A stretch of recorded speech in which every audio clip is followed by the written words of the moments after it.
So hello everyone. तो आज हम पढ़ने वाले हैं क्लास 11th के पॉलिटिकल साइंस का चैप्टर 4 जिसका नाम है द एग्जीक्यूटिव। तो सबसे पहले मैं बता दूं कि हमारी गवर्नमेंट 3 पार्ट्स में डिवाइडेड हो रखी है। सबसे पहले लेजिस्लेचर, एग्जीक्यूटिव एंड जुडिशियल। ठीक है, तो ये हमारा एग्जीक्यूटिव वाला पार्ट है। लेजिस्लेचर वो होती है जो लॉ बनाती है। लॉ मतलब कोई भी कानून है उसको बनाता कौन है? लेजिस्लेचर बनाती है। ठीक है। एंड सेकंड हमारी होती है एग्जीक्यूटिव, जिसमें पुलिस वगैरह, नेता, प्राइम मिनिस्टर वगैरह ये सब कुछ आ जाते हैं, जो क्या करते हैं इन लॉज को जनता तक पहुंचाते हैं। जनता तक पहुंचाने का काम करते हैं, वो एग्जीक्यूटिव होते हैं। ठीक है। देन हमारी जुडिशरी होती है कि इन्होंने जनता तक पहुंचा दिया। अब कोई भी जनता अगर उसका उल्लंघन करती है, उसका पालन नहीं करती है, फॉलो नहीं करती है, तो ये उसको क्या देते हैं? पनिशमेंट देते हैं। समझ गए आप? तो 3 पार्ट्स होते हैं। तो हम आज बीच वाले पार्ट का डिटेल में पढ़ने वाले हैं। तो चलिए स्टार्ट करते हैं। और इससे पहले मैं बता दूं, first, second and third chapter की वीडियोस हमारे चैनल पर डल चुकी हैं।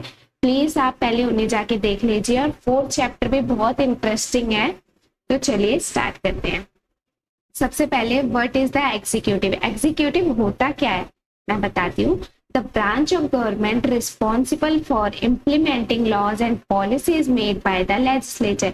लेजिस्लेचर जो भी लॉ और पॉलिसी बनाती है उसको इम्प्लीमेंट कौन करता है? मतलब जनता तक कौन पहुंचाता है? वो एग्जीक्यूटिव पहुंचाते हैं। ठीक है। Think of it as the doing part of the government. मतलब लॉ क्या बनाने का काम क्या हो गया? लेजिस्लेचर का जो काम है वो बस लॉ लिख देते हैं। ठीक है, लिख दिया, बना दिया, लेकिन जनता तक पहुंचाना मतलब उसको एज करना। जैसे आप कोई रूल, आपने डेली रूटीन बना लिया कि भाई हम इतने बजे उठेंगे, ये करेंगे, वो करेंगे। ठीक है, लेकिन आप इम्प्लीमेंट ही नहीं कर रहे। ठीक है, तो कोई फायदा नहीं है। इसलिए लेजिस्लेचर लॉ बनाती है, उसके बाद एग्जीक्यूटिव क्या करती है? उस पर काम करती है, मतलब उसे जनता तक पहुंचाती है। ठीक है।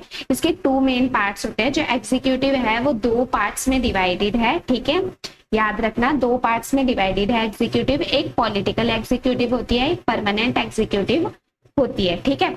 जो पॉलिटिकल एग्जीक्यूटिव होती है इसमें हमारे सारे इलेक्टेड लीडर्स, मतलब हमारे जो नेता वगैरह, प्राइम मिनिस्टर, जिनको भी हम चुनते हैं ना, वो सारे नेता हमारे पॉलिटिकल एग्जीक्यूटिव में आ जाते हैं। ठीक है। परमानेंट एग्जीक्यूटिव में जो हमारे पुलिस होते हैं, उसके बाद हमारे आईएएस होते हैं, आईपीएस होते हैं, ये सारे हमारे किस में आ जाते हैं? हमारी परमानेंट एग्जीक्यूटिव में आ जाते हैं। इन्हें ब्यूरोक्रेसी भी कहा जाता है। ठीक है। तो 2 टाइप्स के होते हैं, पॉलिटिकल जो नेता होते हैं, परमानेंट जो पुलिस वगैरह होते हैं, ये सब कुछ। ठीक है। सर्वेंट्स जो सिविल सर्वेंट्स होते हैं वो। ठीक है। अब टाइप्स ऑफ एग्जीक्यूटिव सिस्टम्स। अब एग्जीक्यूटिव सिस्टम्स पूरे वर्ल्ड में अलग अलग टाइप के होते हैं। मैं बताती हूँ कैसे होते हैं। ठीक है। एग्जीक्यूटिव सिस्टम्स 3 टाइप के होते हैं पूरे वर्ल्ड में। सबसे पहला होता है पार्लियामेंट्री सिस्टम, जो हमारे इंडिया में भी अपनाया गया है। सेकंड होता है प्रेसिडेंशियल सिस्टम, जो यूएसए में अपनाया गया है। थर्ड होता है सेमी प्रेसिडेंशियल सिस्टम, जो श्रीलंका, फ्रांस वगैरह में अपनाया गया। तो 3 टाइप्स के एग्जीक्यूटिव सिस्टम्स होते हैं। उसमें से सबसे पहला हम देखेंगे पार्लियामेंट्री सिस्टम। तो पार्लियामेंट्री सिस्टम में क्या क्या होता है, इनमें डिफरेंस आता है, प्लीज इसे याद कर लेना। ठीक है। Parliamentary system, the prime minister is the real head of government. तो प्राइम मिनिस्टर जो होता है वो रियल हेड होता है किसका? गवर्नमेंट का। रियल हेड होता है गवर्नमेंट का प्राइम मिनिस्टर। हमारे देश में है ना, प्राइम मिनिस्टर के नाम पे ही सारा काम होता है। भाई प्राइम मिनिस्टर है, प्राइम मिनिस्टर है, प्राइम मिनिस्टर कर रहे हैं ना। तो प्राइम मिनिस्टर जो होते हैं वो रियल हेड होते हैं। ठीक है। उसके बाद द प्रेसिडेंट और monarch is a nominal head of state. जो प्रेसिडेंट होते हैं वो क्या होते हैं? नॉमिनल, मतलब नाम के हेड होते हैं। इनके नाम पे होता है सब कुछ कि भाई प्रेसिडेंट के नाम पे हो रहा है, क्योंकि ये हेड ऑफ द स्टेट होते हैं, इसलिए इनके नाम पे होता है। लेकिन सारा काम कौन कर रहा होता है? प्राइम मिनिस्टर कर रहे होते हैं। ठीक है। The executive is responsible. इसमें सबसे मेन बात, प्रेसिडेंट पार्लियामेंट्री सिस्टम में जो प्राइम मिनिस्टर है, प्रेसिडेंट है, ये सब क्या है? रिस्पॉन्सिबल होते हैं लेजिस्लेचर को लेके। मतलब इन्होंने अगर कोई भी काम किया है, प्रेसिडेंट ने, प्राइम मिनिस्टर ने कोई भी देश की जनता के लिए काम किया है, तो इन पे क्वेश्चन उठाया जा सकता है। लेजिस्लेचर इनके ऊपर क्वेश्चन उठा सकते हैं कि ये काम आपने क्यों किया है, क्या किया है, आपने कैसे किया है, ये सब कुछ ये रिस्पॉन्सिबल होते हैं। ठीक है। क्वेश्चन उठाया जा सकता है और इन्हें आंसर देना पड़ता है।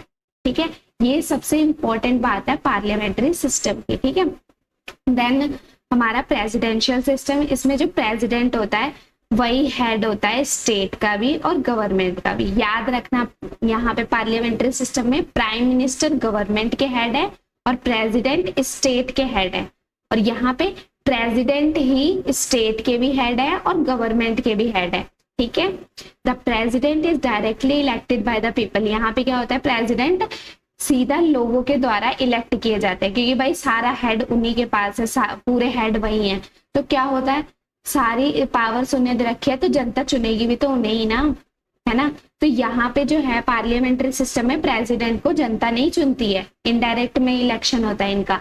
लेकिन प्रेसिडेंशियल सिस्टम में प्रेसिडेंट को डायरेक्टली चुना जाता है जनता के द्वारा। ठीक है, the executive is not accountable and to the legislature.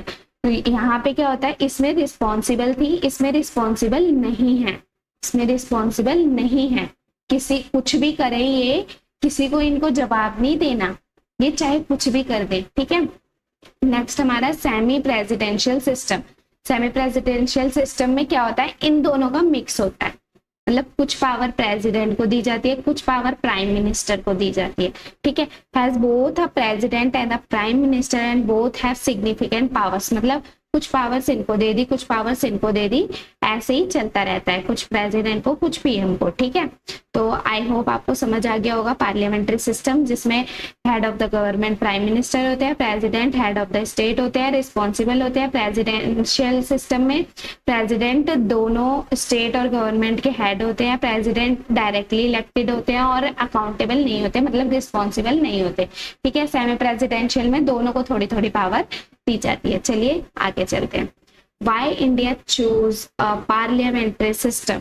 अब हमारी इंडिया ने पार्लियामेंट्री सिस्टम क्यों चुना है? और leaders wanted a government that would be responsible and sensitive to public expectation. हमारे जो लीडर्स थे जिन्होंने कॉन्स्टिट्यूशन बनाया है, उन्होंने सोचा कि रिस्पॉन्सिबल होना सबसे इम्पोर्टेंट है।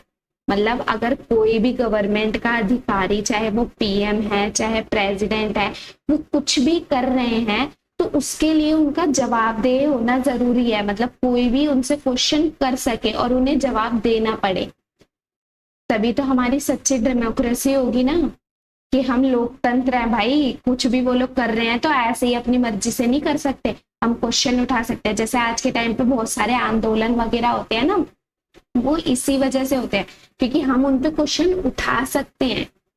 हम क्वेश्चन उठा सकते हैं कि आपने ऐसा क्यों किया है, ऐसा नहीं होना चाहिए। ये रिस्पॉन्सिबिलिटी लाने के लिए हमारी इंडिया के जो लीडर्स थे, जो नेता थे जिन्होंने कॉन्स्टिट्यूशन बनाया, उन्होंने पार्लियामेंट्री सिस्टम चुना है। समझे? They were familiar with the parliamentary system during the British rule. और जब हमारा ब्रिटिश शासन चल रहा था, मतलब अंग्रेजों ने हम पे शासन कर रखा था, तब भी क्या था, हमारे देश में उन्होंने पार्लियामेंट्री सिस्टम ही चला रखा था। अब जैसा आपने देख रखा है उसको आप ज्यादा अच्छे से समझते हो ना।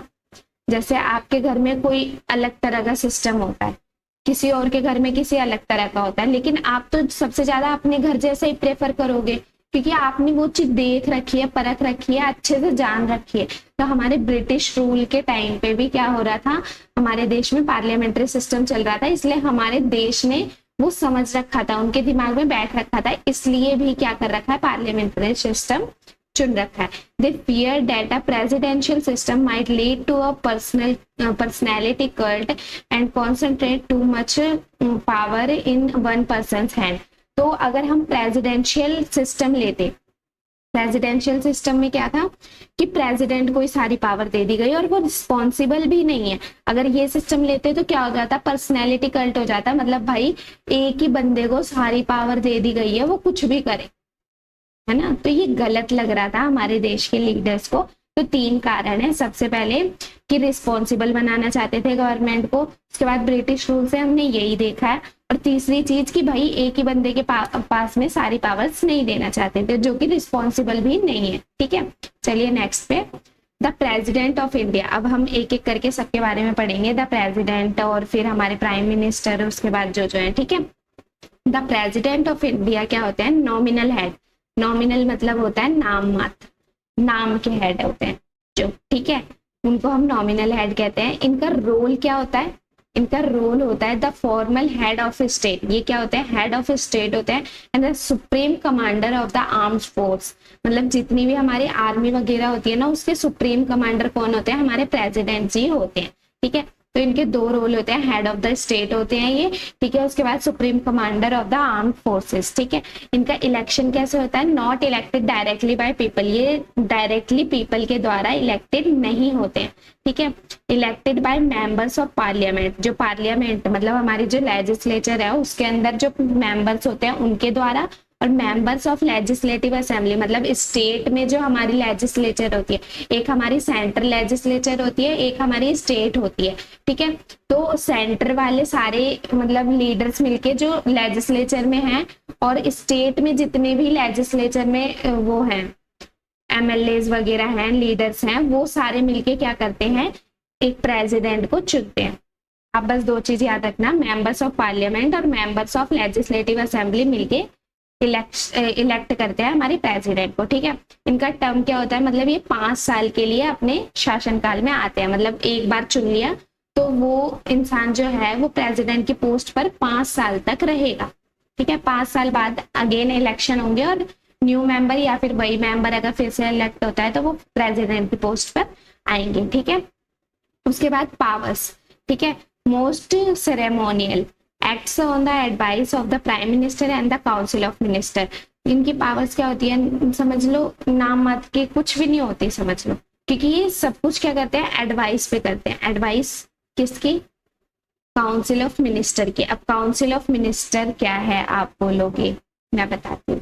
देखो, काउंसिल ऑफ मिनिस्टर एक ग्रुप है बहुत सारे लोगों का, ठीक है, जिनके हेड कौन होते हैं? हेड होते हैं प्राइम मिनिस्टर जी। पीएम जी हमारे हेड होते हैं, प्राइम मिनिस्टर, प्रेसिडेंट नहीं। ठीक है, बहुत सारे लोगों का ग्रुप होता है, इनके हेड कौन होते हैं? प्राइम मिनिस्टर होते हैं। तो प्राइम मिनिस्टर इन्हें बोलते हैं कि भाई ऐसे ऐसे काम ये करना चाहिए। फिर ये लोग क्या करते हैं? ये प्रेसिडेंट जी को बोलते हैं कि भाई ऐसे ऐसे ये चीज होनी चाहिए, और प्रेसिडेंट जी को ये माननी पड़ती है। ठीक है, तो इनकी नाम मात्र की थोड़ी शक्तियां होती है ना, होती हैं, हेड ऑफ द स्टेट है, होती हैं, लेकिन ज्यादातर शक्तियां समझ लो पीएम के हाथों में है, क्योंकि वो जो इन्हें बोल रहा है, ये लोग वो इन्हें बोल रहे हैं ना, तो सारी शक्ति समझ लो पीएम के पास ही है। ठीक है, तो चलिए अब special powers of president. Presidents की स्पेशल पावर्स भी कुछ होती हैं, ये नहीं कि भाई वो सब कुछ उनकी काउंसिल ऑफ मिनिस्टर की एडवाइस पर ही करेंगे, ऐसा नहीं है। उनकी कुछ स्पेशल पावर्स भी होती है जिसको डिस्क्रिशनरी पावर्स भी कहा जाता है। Even as a nominal head the president has some important powers to use in specific situation. उनके पास कुछ स्पेशल पावर्स भी होती हैं। बेशक वो नॉमिनल हेड है, लेकिन भाई वो हेड ऑफ द स्टेट है।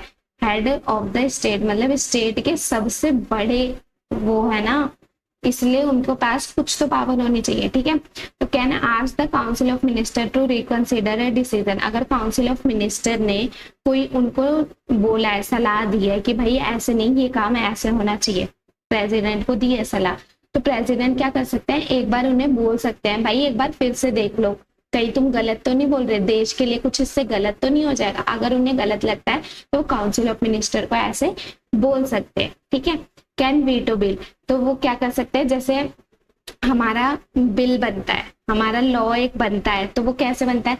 वो सबसे पहले लेजिस्लेचर के पास जाता है। लेजिस्लेचर में जब वो पास हो जाता है, लेजिस्लेचर ने बोल दिया हाँ भाई इसको कानून बना दो, लॉ बना दो, तो वो अब कहाँ आएगा? वो आएगा प्रेसिडेंट के पास। अगर प्रेसिडेंट ने उस पर हाँ बोल दी तो ही वो क्या बनता है? एक लॉ बनता है। आप नेक्स्ट चैप्टर में पढ़ोगे, ठीक है, जो हमारा लेजिस्लेचर का चैप्टर है आप उसमें पढ़ोगे कि कैसे लॉ बनता है। ठीक है, तो लेजिस्लेचर से अगर वो पास हो गया है बिल, तब वो लॉ बनने के लिए किसके पास जाता है? प्रेसिडेंट के पास जाता है। अगर प्रेसिडेंट ने उस पर हाँ बोल दी तो वो लॉ बन जाता है। अगर उन्होंने नहीं बोल दी, और वो क्या कर सकते हैं? वीटो बिल मतलब उसको अपने पास रख सकते हैं।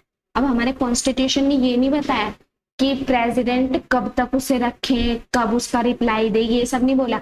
हमारे कॉन्स्टिट्यूशन ने बोला अगर प्रेसिडेंट को लग रहा है कि भाई ये लॉ नहीं बनना चाहिए तो प्रेसिडेंट उसे रख सकते हैं, और कितने भी टाइम तक रख सकते हैं, चाहे तो उसे कभी देखें ही ना, वो रख सकते हैं। ठीक है, तो पहली पावर वो काउंसिल ऑफ मिनिस्टर को फिर से रिकंसीडर करने के लिए बोल सकते हैं कि भाई तुम देखो तुम सही डिसीजन ले रहे हो कि नहीं। और उसके बाद सेकेंड उनके पास ये होता है कि वो डिले गिविंग एसेंट, मतलब अब कोई भी बिल है अपने पास रिजर्व रख सकते हैं, कोई टाइम लिमिट इसकी नहीं है, ठीक है। Crucial role in appointing the prime minister when no single party gets a clear majority after an election. अगर कोई भी पार्टी प्राइम मिनिस्टर नहीं बन पाती, उसको अच्छे से वोट नहीं मिलते, कोई भी पार्टी ढंग से वोट नहीं गेन कर पाती, तो ये प्रॉब्लम होती है कि अब प्राइम मिनिस्टर बनाया किस पार्टी के हेड को जाए। तो क्या होता है, प्रेसिडेंट को बुलाया जाता है। अब प्रेसिडेंट क्या करते हैं, तब प्राइम मिनिस्टर प्रेसिडेंट के द्वारा चुना जाता है, ठीक है। तो आपको यही बता रही हूँ कि प्राइम मिनिस्टर को चुनने का भी काम प्रेसिडेंट करते हैं जब कोई एक पार्टी को ढंग से वोट नहीं मिला होता, ठीक है। तो इनकी 3 डिस्क्रिशनरी पावर हैं। सबसे पहले काउंसिल ऑफ मिनिस्टर को वापस दे सकते हैं, उसके बाद एक बिल को अपने पास कितने भी टाइम तक रख सकते हैं, उसके बाद प्राइम मिनिस्टर को चुन सकते हैं जब एक भी पार्टी को ढंग से वोट ना मिला हो। तो हमारा पार्ट 1 यही खत्म होता है। तो नेक्स्ट पार्ट जरूर देखिएगा, उसके लिए सब्सक्राइब कर लीजिएगा चैनल को, बेल आइकन प्रेस कर लीजिएगा ताकि नेक्स्ट पार्ट की नोटिफिकेशन सबसे पहले आपको आए। Thank you for watching this video.